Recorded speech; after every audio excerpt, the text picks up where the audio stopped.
हनुमान जी उड़ते तो थे, ये सब जानते हैं, लेकिन क्या आप जानते हैं उनके पास 8 ऐसी शक्तियाँ थी जो इंसान की समझ से परे हैं? क्योंकि 99% लोग अष्टसिद्धि का मतलब नहीं जानते हैं। रामायण में जब कहा जाता है अष्टसिद्धि नवनीत के दाता, तो ये सिर्फ भक्ति की लाइन नहीं है, बल्कि एक कॉस्मिक पावर सिस्टम है। आइए समझते हैं एक-एक करके सबको। पहला है अणिमा, अपने शरीर को धूल के कण जितना छोटा बना लेना। लंका में प्रवेश करते समय हनुमान जी ने खुद को मच्छर जितना छोटा बना लिया था और इसी शक्ति का उपयोग किया था। दूसरा है महिमा, अपने शरीर को पर्वत जितना विशाल बना लेना।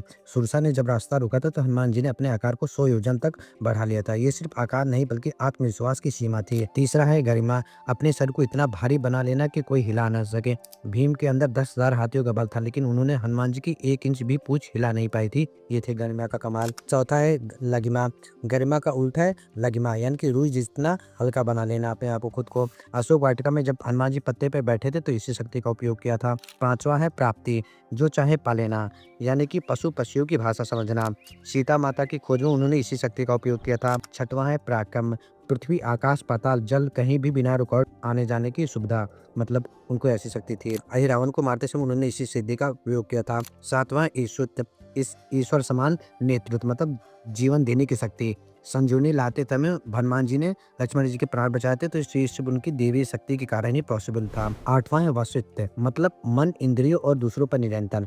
हनुमान जी जितेंद्रिय हैं, पूर्व ब्रह्मचारी, यही उनकी सबसे बड़ी शक्ति है। स्वयं पर विजय, ये शक्ति सिर्फ चमत्कार नहीं, ये संकेत है जब मन बुद्धि और आत्मा संतुलित हो तो इंसान भी सीमाओं से परे जा सकता है। हनुमान जी की सबसे बड़ी शक्ति उनकी ताकत नहीं थी, उनकी शक्ति थी, क्योंकि जिसके पास राम है उसके लिए कुछ भी असंभव नहीं है जीवन में।